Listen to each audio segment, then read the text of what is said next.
सर्वशक्तिमान परमेश्वर के वचनों के पाठों का संग्रह।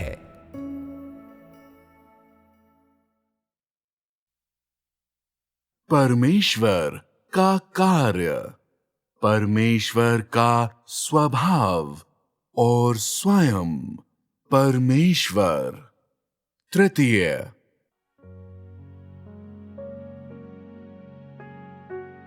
बारह।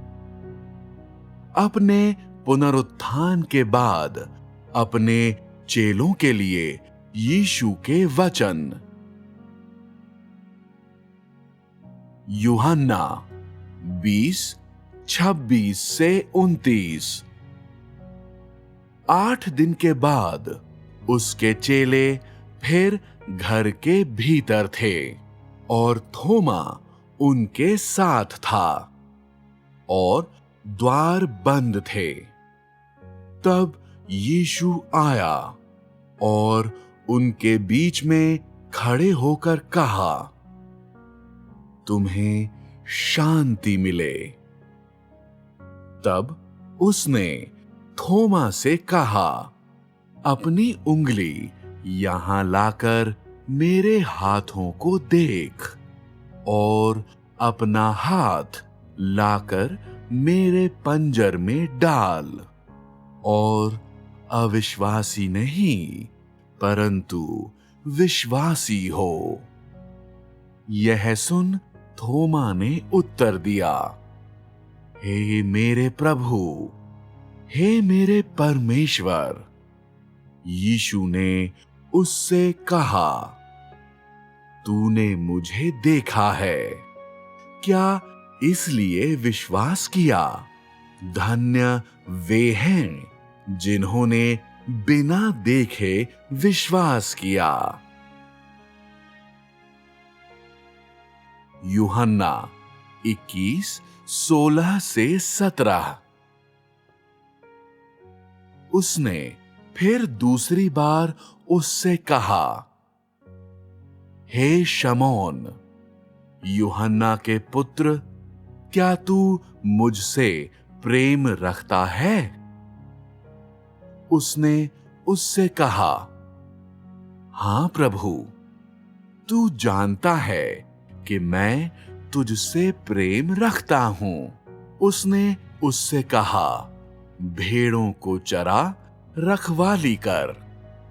उसने तीसरी बार उससे कहा, हे शमौन, यूहन्ना के पुत्र, क्या तू मुझसे प्रीति रखता है? पतरस उदास हुआ कि उसने उससे तीसरी बार ऐसा कहा, क्या तू मुझसे प्रीति रखता है?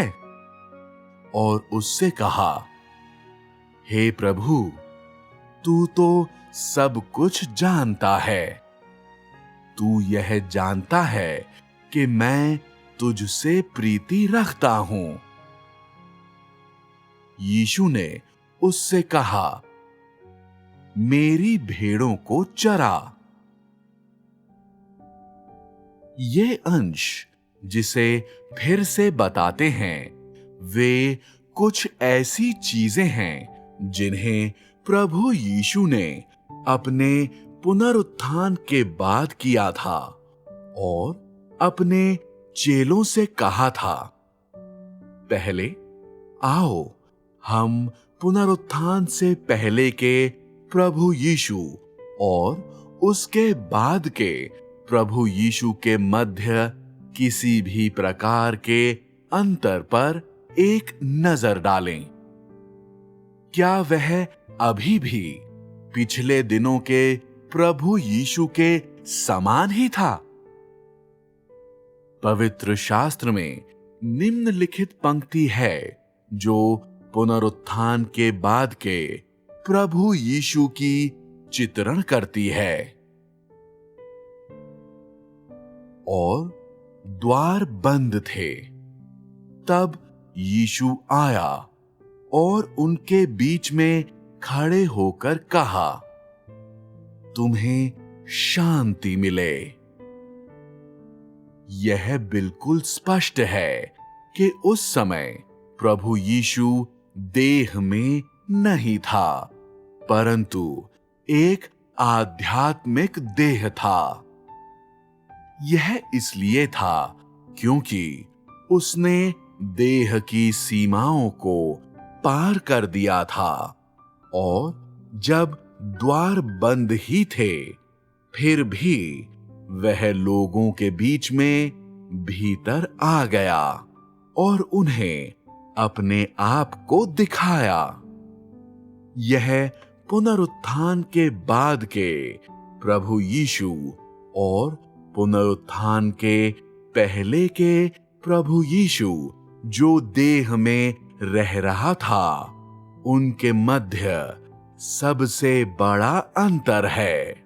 यद्यपि उस समय आध्यात्मिक देह के रूप और उससे पहले के प्रभु यीशु के रूप के बीच में कोई अंतर नहीं था, फिर भी उस पल यीशु एक ऐसा यीशु बन गया था जो लोगों को एक अजनबी के समान लगता था, क्योंकि मुर्दों में से जी उठने के बाद वह एक आध्यात्मिक देह बन गया था और अपनी पिछली देह की तुलना में यह आध्यात्मिक देह लोगों के लिए कहीं ज्यादा व्याकुल करने वाला और भ्रमित करने वाला था।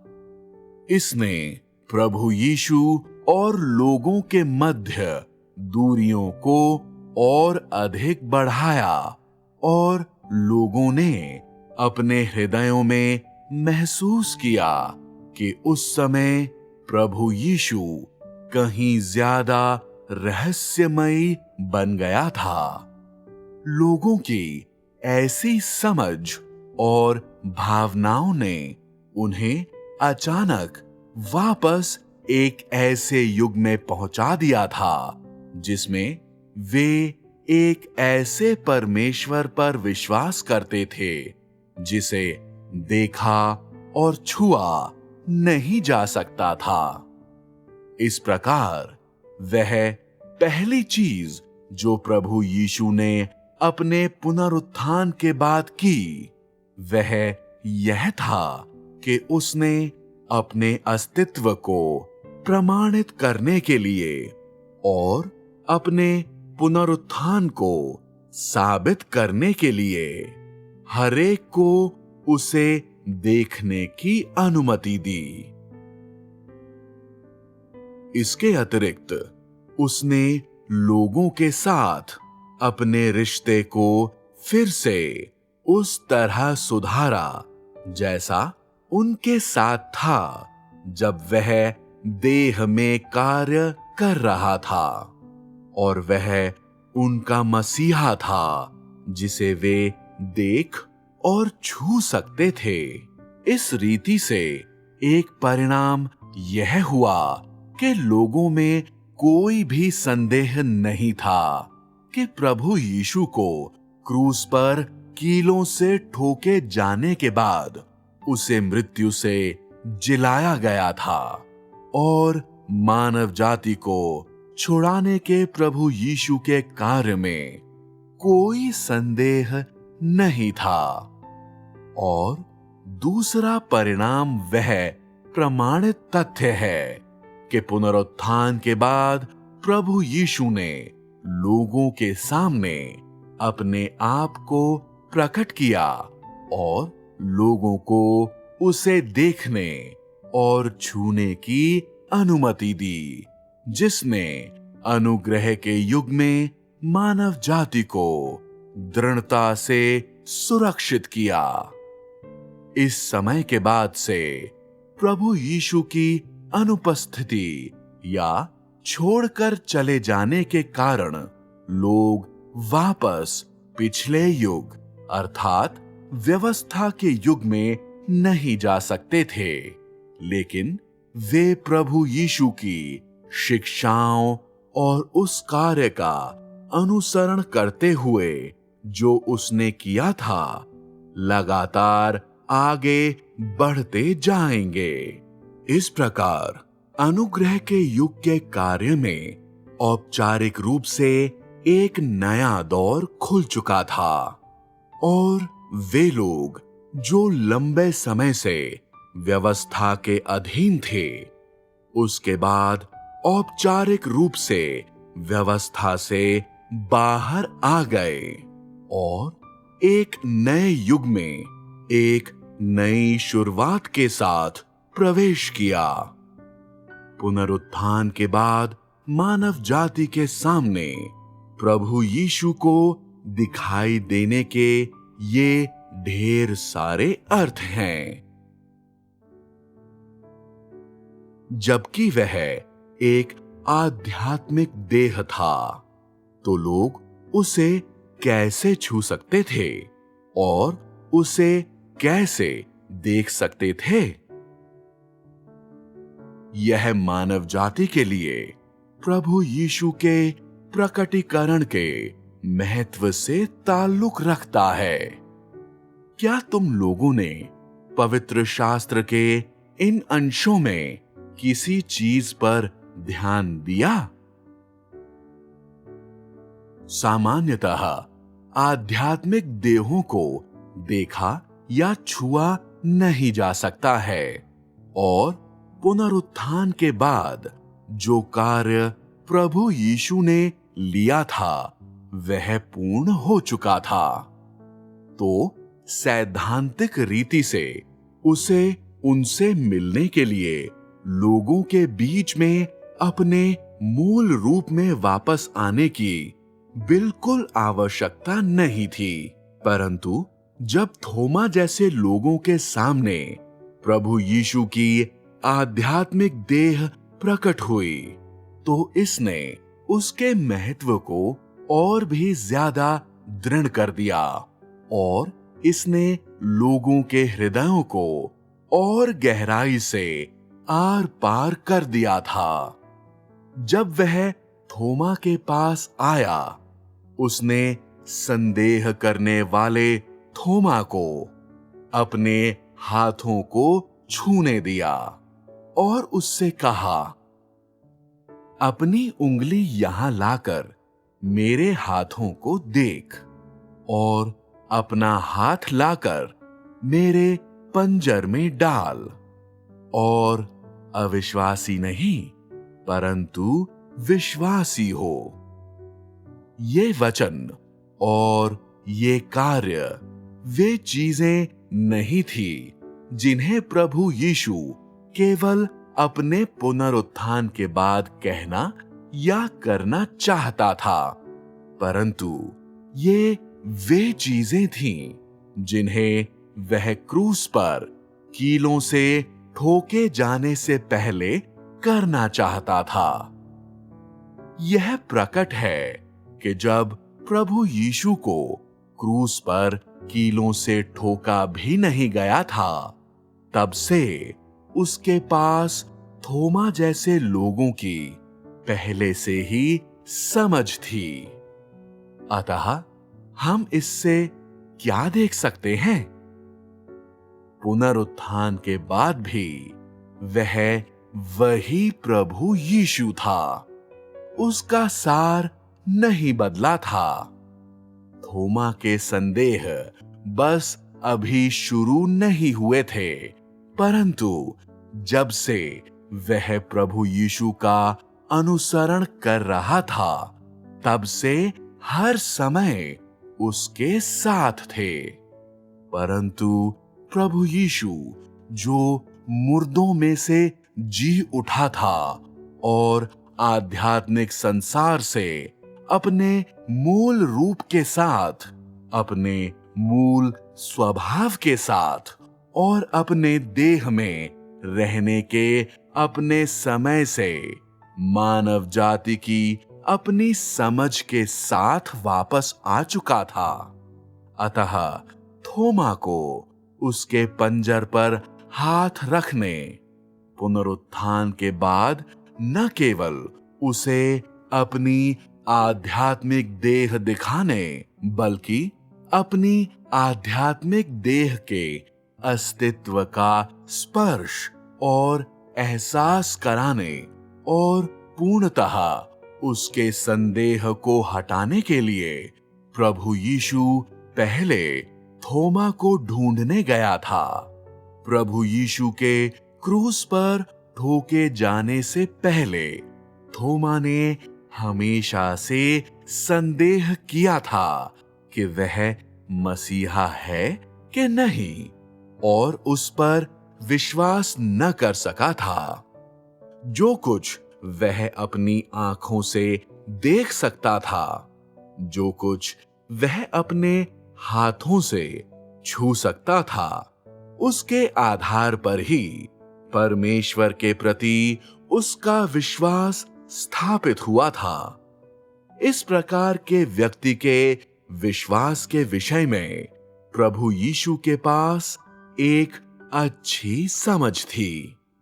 वे मात्र स्वर्गीय परमेश्वर पर विश्वास करते थे और जिसे परमेश्वर ने भेजा है, या मसीह जो देह में था, उस पर बिल्कुल भी विश्वास नहीं करते थे और उसे स्वीकार करना नहीं चाहते थे। उसे प्रभु यीशु के अस्तित्व की पहचान कराने और यह विश्वास दिलाने कि वही सचमुच में देहधारी परमेश्वर था, उसने थोमा को अपना हाथ बढ़ाकर अपने पंजर को छूने की अनुमति दी। क्या प्रभु यीशु के पुनरुत्थान के पहले और बाद में थोमा के संदेह में कुछ अंतर था?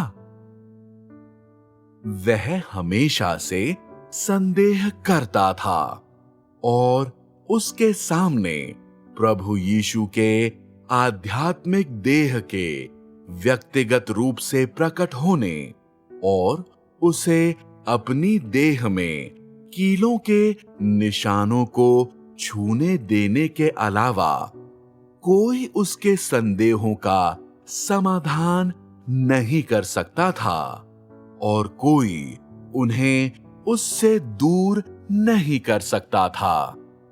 अतः उस समय से जब प्रभु यीशु ने अपने पंजर को छूने की अनुमति दी और उसे कीलों के निशानों का एहसास कराया, थोमा के संदेह गायब हो गए थे और उसने सचमुच में जाना कि प्रभु यीशु मुर्दों में से जी उठा था और उसने स्वीकार किया और विश्वास किया कि प्रभु यीशु ही सच्चा मसीहा था और यह कि वह देहधारी परमेश्वर था। यद्यपि इस समय थोमा ने आगे से संदेह नहीं किया, फिर भी उसने मसीह से मिलने का अवसर हमेशा के लिए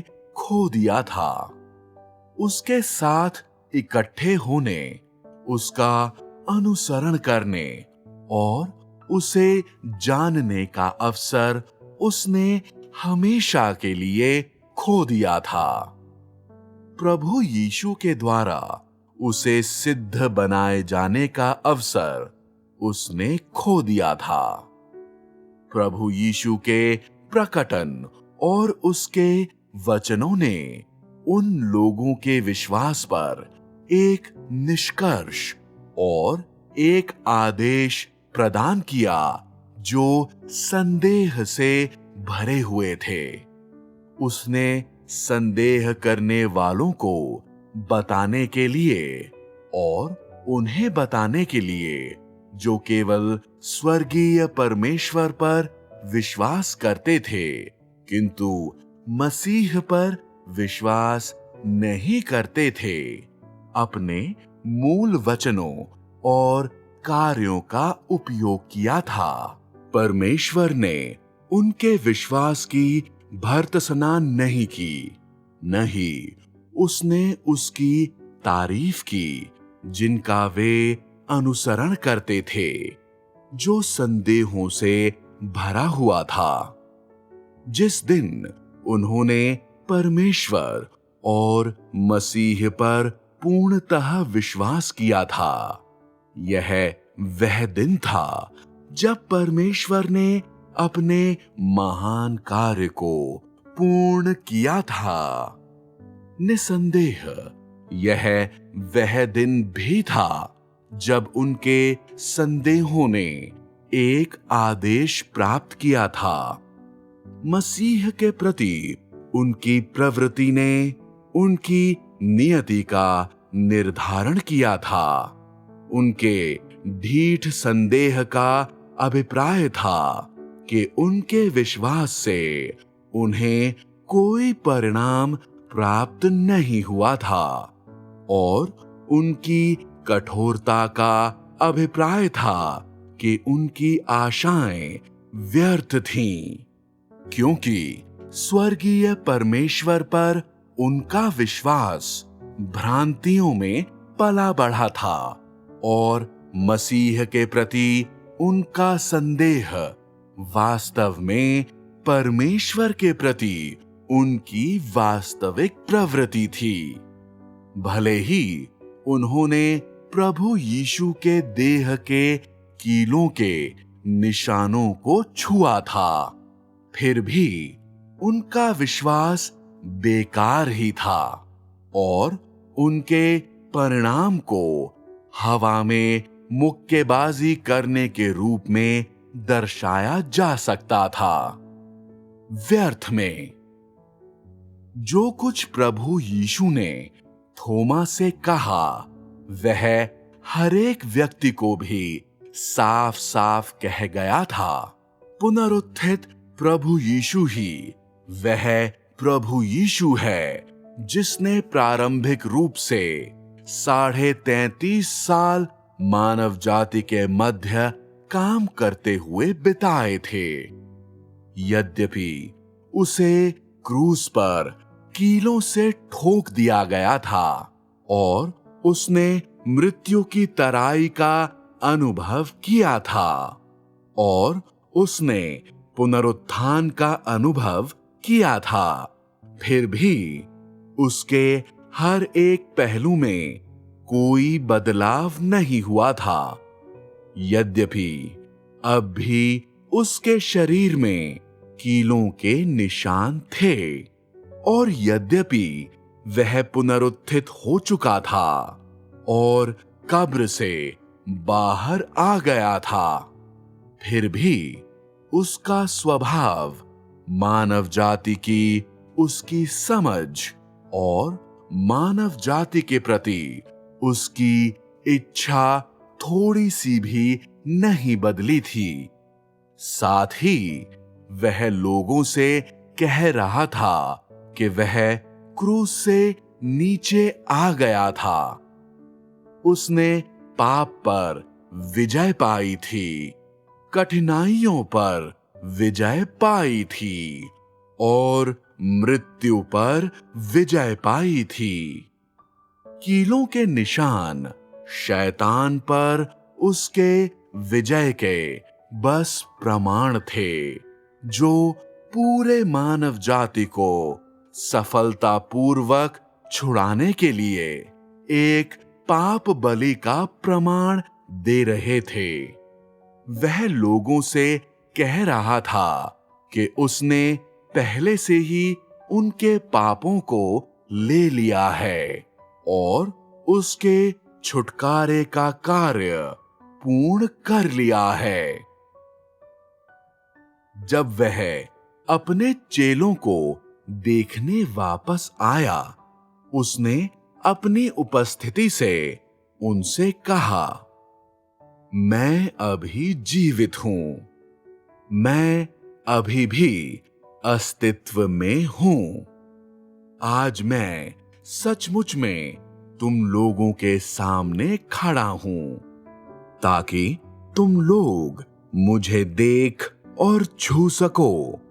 मैं हमेशा तुम लोगों के साथ रहूंगा प्रभु यीशु भविष्य के लोगों को चेतावनी देने के लिए थोमा के उदाहरण का भी उपयोग करना चाहता था। यद्यपि तुम प्रभु यीशु में विश्वास करते हो, फिर भी न तो तुम उसे देख सकते हो, न ही उसे छू सकते हो, तब भी तुम अपने सच्चे विश्वास के द्वारा आशीषित हो सकते हो और तुम अपने सच्चे विश्वास के जरिए प्रभु यीशु को देख सकते हो। इस प्रकार का व्यक्ति धन्य है। ये वचन बाइबल में दर्ज हैं, जिन्हें प्रभु यीशु ने तब कहा था जब वह थोमा के सामने प्रकट हुआ था, और यह अनुग्रह के युग में लोगों के लिए एक बड़ी मदद है। थोमा के सामने उसकी उपस्थिति और उसके वचन का भविष्य की पीढ़ियों के ऊपर एक गहरा प्रभाव था और उनमें चिरस्थायी महत्व है। थोमा एक ऐसे व्यक्ति का प्रतिनिधित्व करता है जो परमेश्वर पर विश्वास तो करता है, फिर भी उस पर संदेह करता है। वे शंकालु प्रवृत्ति के हैं, उनके पास खौफनाक मन है, वे धोखेबाज हैं और ऐसी चीजों पर विश्वास नहीं करते हैं जिन्हें परमेश्वर पूर्ण कर सकता है। वे परमेश्वर की सर्वशक्ति और उसके शासन पर विश्वास नहीं करते हैं और वे देहधारी परमेश्वर पर विश्वास नहीं करते हैं। फिर भी प्रभु यीशु का पुनरुत्थान उनके चेहरे पर एक तमाचा था। उसने उन्हें अपने संदेह की खोज करने, अपने संदेह को पहचानने और अपने स्वयं के धोखे को स्वीकार करने के लिए एक अवसर भी प्रदान किया था। इस प्रकार वे प्रभु यीशु के अस्तित्व और पुनरुत्थान पर सचमुच विश्वास कर सकते थे। जो कुछ थोमा के साथ हुआ था, वह आने वाली पीढ़ियों के लिए एक चेतावनी थी, ताकि अधिक से अधिक लोग अपने आप को सावधान कर सकें कि वह थोमा के समान संदेह न करें, और यदि वे संदेह करेंगे तो वे अंधकार में डूब जाएंगे। यदि तुम परमेश्वर का अनुसरण करते हो, किंतु थोमा के समान तुम हमेशा प्रभु के पंजर को छूना चाहते हो और सुनिश्चित करने, प्रमाणित करने और यह अंदाजा लगाने के लिए कि परमेश्वर है कि नहीं, उसके कीलों के निशानों को छूना चाहते हो, तो परमेश्वर तुम्हें छोड़ देगा। अतः प्रभु यीशु लोगों से मांग करता है कि वे थोमा के समान न बने, जो केवल उसी पर विश्वास करते हैं जिसे वे अपनी आंखों से देखते हैं, परंतु परमेश्वर के प्रति संदेह को आश्रय न देते हुए एक शुद्ध और ईमानदार इंसान बने और केवल उस पर विश्वास करें और उसका अनुसरण करें। इस प्रकार का व्यक्ति धन्य है। यह लोगों के लिए प्रभु यीशु की एक छोटी सी मांग है और यह उसके अनुयायियों के लिए एक चेतावनी भी है। वे लोग जो संदेहों से भरे हुए हैं, उनके प्रति यह प्रभु यीशु की प्रवृत्ति है। अतः प्रभु यीशु ने उन्हें क्या कहा और उनके लिए क्या किया, जो ईमानदारी से उस पर विश्वास करते हैं और उसका अनुसरण करने में समर्थ हैं। जो कुछ प्रभु यीशु ने पतरस से कहा, उसके संबंध में हम आगे देखने जा रहे हैं। इस वार्तालाप में प्रभु यीशु ने लगातार पतरस से एक बात पूछी। हे पतरस, क्या तू मुझसे प्रेम करता है? यह वह ऊंचा स्तर है जिसकी मांग प्रभु यीशु अपने पुनरुत्थान के बाद पतरस के समान ही लोगों से करता है, जो सचमुच में मसीह पर विश्वास करते हैं और प्रभु से प्रेम करने के लिए संघर्ष करते हैं। यह प्रश्न एक प्रकार की खोजबीन थी, एक प्रकार की पूछताछ थी, परंतु इसके अतिरिक्त यह पतरस के समान लोगों से की गई मांग और अपेक्षा थी। उसने प्रश्न पूछने के इस तरीके का प्रयोग किया ताकि लोग स्वयं पर विचार करें और स्वयं के भीतर झांकें। लोगों से प्रभु यीशु की अपेक्षाएं क्या हैं? क्या मैं प्रभु से प्रेम करता हूं? क्या मैं ऐसा व्यक्ति हूं जो प्रभु से प्रेम करता है? मुझे किस प्रकार प्रभु से प्रेम करना चाहिए? भले ही प्रभु यीशु ने यह प्रश्न केवल पतरस से पूछा था, परंतु सच्चाई यह है कि अपने हृदय में वह इस अवसर का लाभ उठाना चाहता था ताकि पतरस से कह सके कि वह अधिक से अधिक लोगों से इस प्रकार का प्रश्न पूछे, जो परमेश्वर से प्रेम करने की खोज में थे।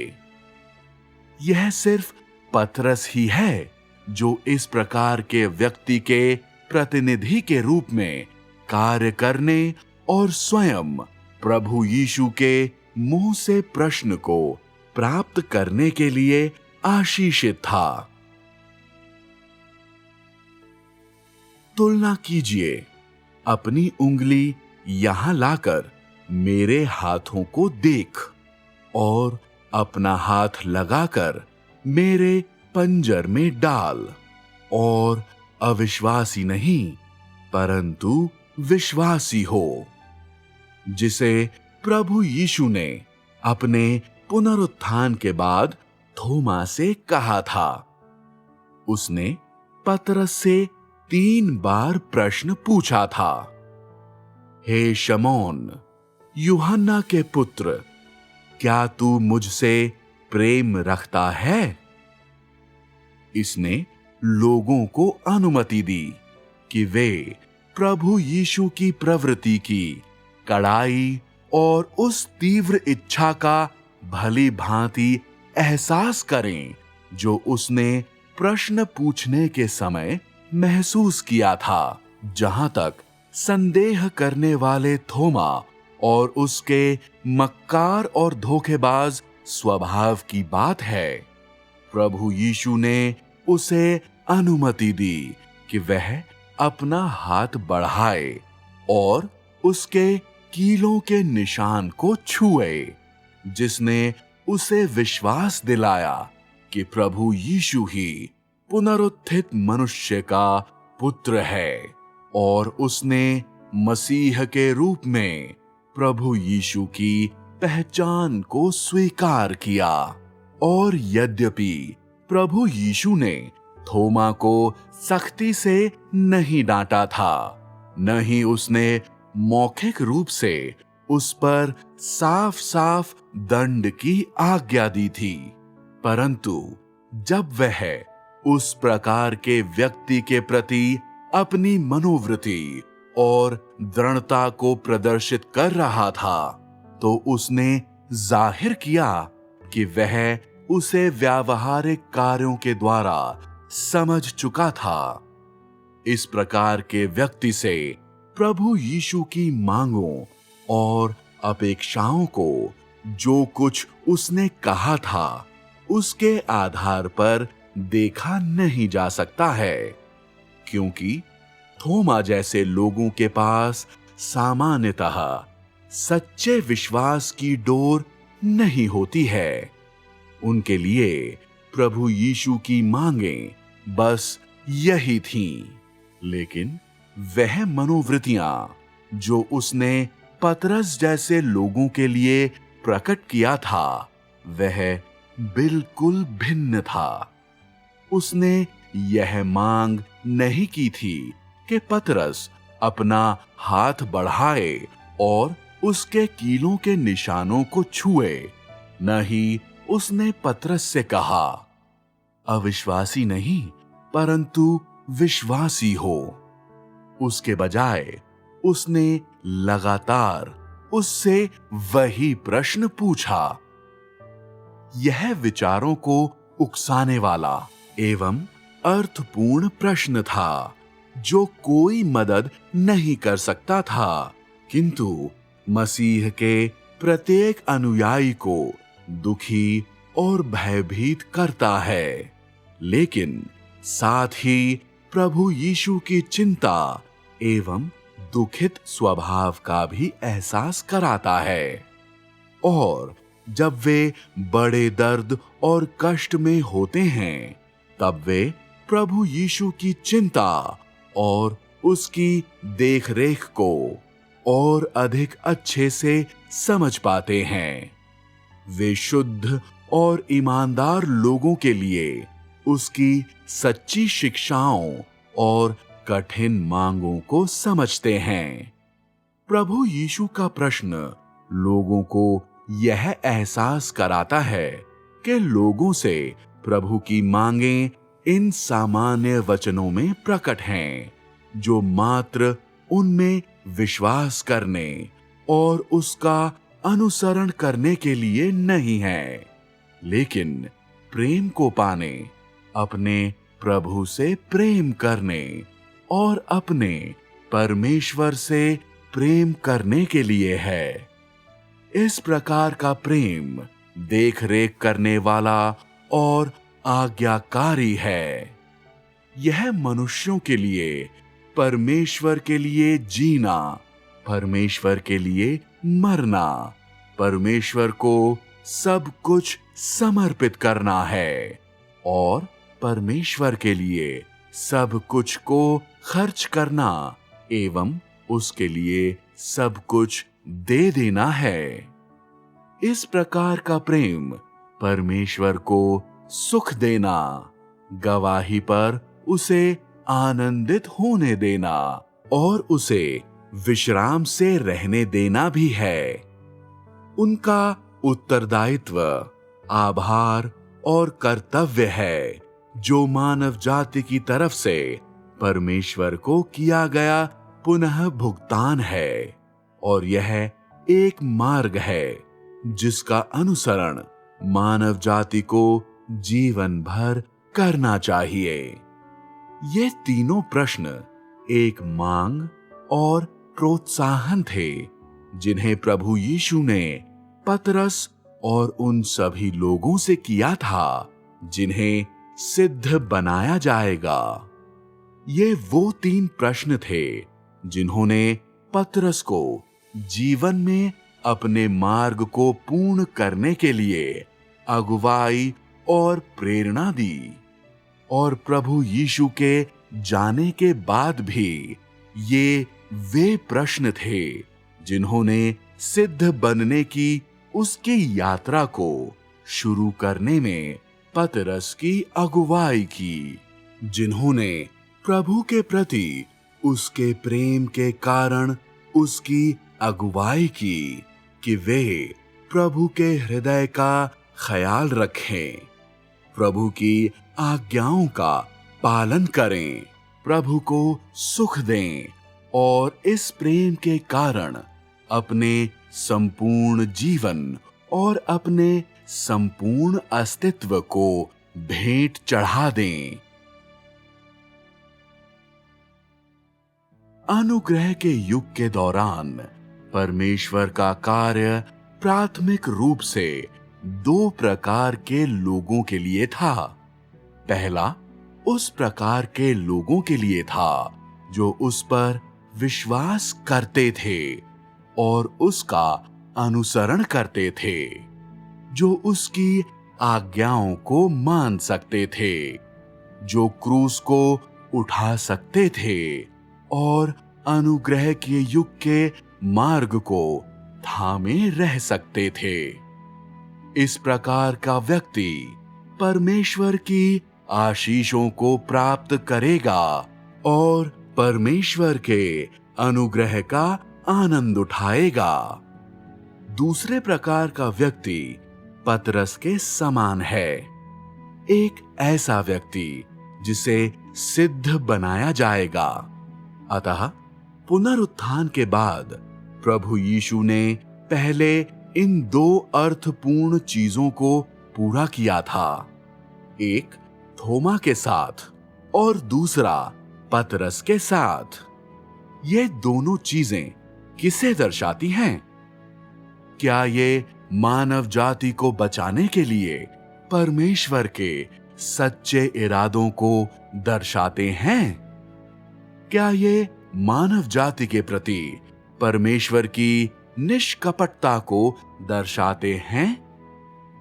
वह कार्य जो उसने थोमा के साथ किया था, वह लोगों की चेतावनी के लिए था कि वे संदेह न करें, बस विश्वास करें।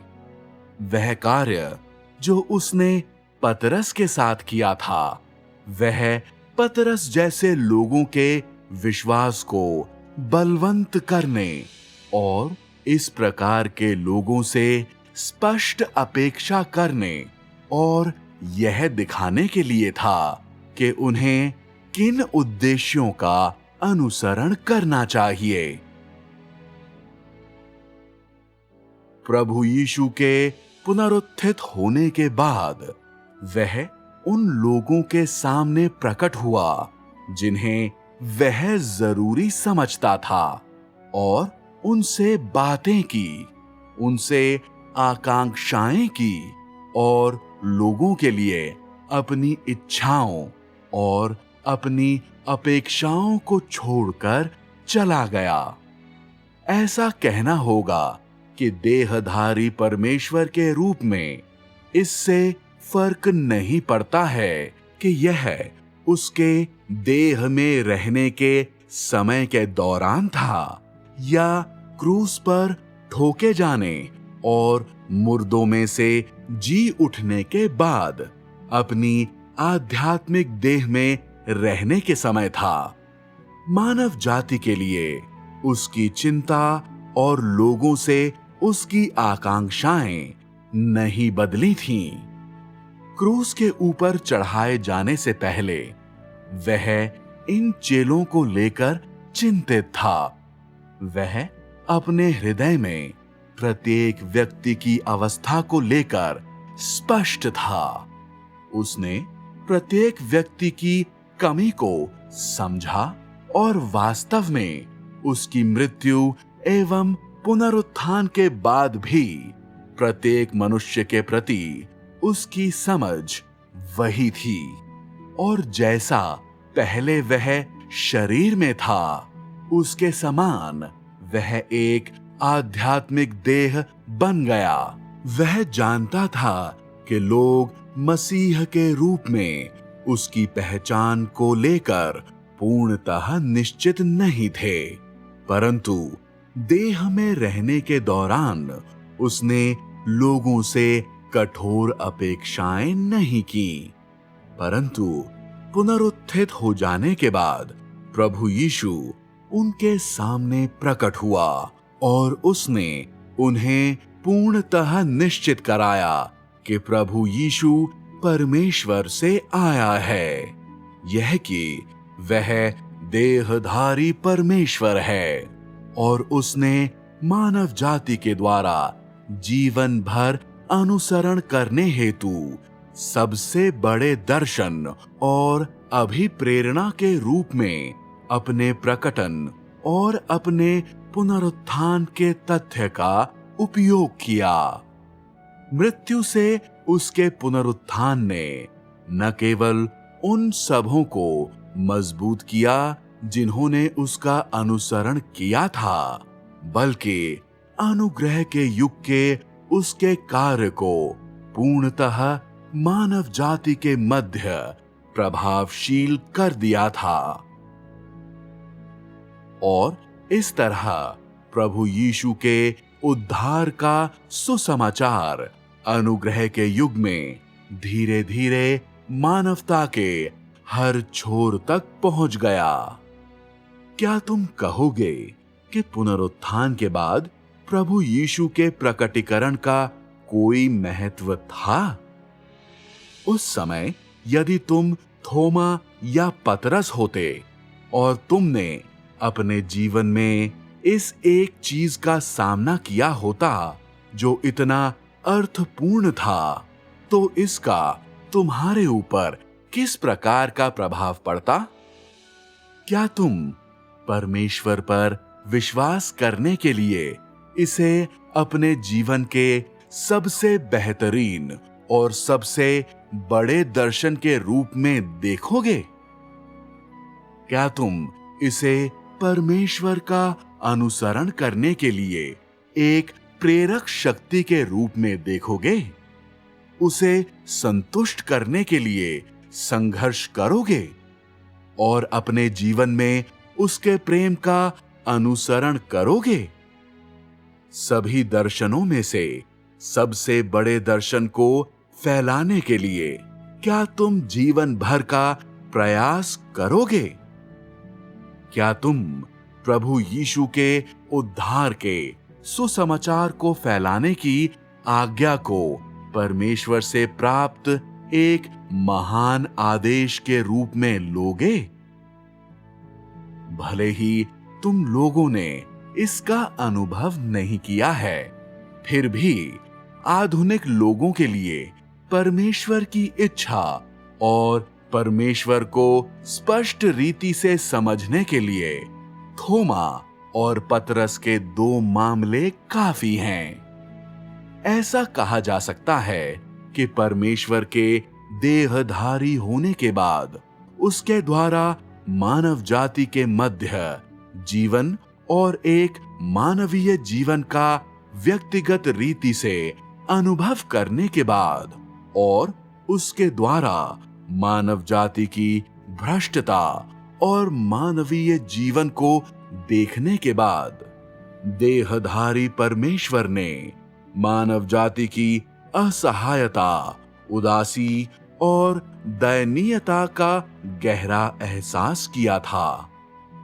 देह में रहते हुए अपनी मानवता के कारण और देह में अपने अंतःज्ञान की वजह से परमेश्वर मनुष्यों की स्थिति के लिए और अधिक तरस से भर गया। इससे वह अपने अनुयायियों को लेकर और अधिक चिंतित हो गया। शायद ये ऐसी चीजें हैं जिन्हें तुम लोग नहीं समझ सकते हो, परंतु मैं इस वाक्यांश से उसके हर एक अनुयायी के लिए देहधारी परमेश्वर की चिंता और देख रेख का चित्रण कर सकता हूं। गहन चिंता। भले ही यह शब्द मानवीय भाषा से आता है और यद्यपि यह बिल्कुल मानवीय कहावत है, फिर भी यह अपने अनुयायियों के लिए परमेश्वर के एहसासों को सचमुच में प्रकट और चित्रित करता है। जहां तक मनुष्यों के लिए परमेश्वर की अत्यधिक चिंता की बात है, अपने अनुभवों के क्रम में तुम लोग धीरे धीरे इसका एहसास करोगे और इसका स्वाद चखोगे। फिर भी अपने स्वभाव में परिवर्तन का अनुसरण करके परमेश्वर के स्वभाव को धीरे धीरे समझने के द्वारा इसे प्राप्त किया जा सकता है। प्रभु यीशु की उपस्थिति ने मानवता में अपने अनुयायियों के लिए उसकी अत्यधिक चिंता को क्रियान्वित किया और उसे उसके आध्यात्मिक देह को सौंप दिया, या तुम लोग यह कह सकते हो कि उसकी दिव्यता को सौंप दिया था, जब वह सामर्थ्यपूर्ण ढंग से यह प्रमाणित कर रहा था कि परमेश्वर ही वह एक है जो एक युग को आरंभ करता है, उस युग को विकसित करता है, और वह ही एक है जो एक युग को समाप्त करता है। तब उसकी उपस्थिति ने लोगों को परमेश्वर की चिंता और देखरेख को एक अलग प्रकार से अनुभव और एहसास करने की अनुमति दी। अपने प्रकटीकरण के द्वारा उसने लोगों के विश्वास को मजबूत किया था और अपनी उपस्थिति के द्वारा उसने संसार के सामने उस सच को साबित किया कि वह स्वयं परमेश्वर है।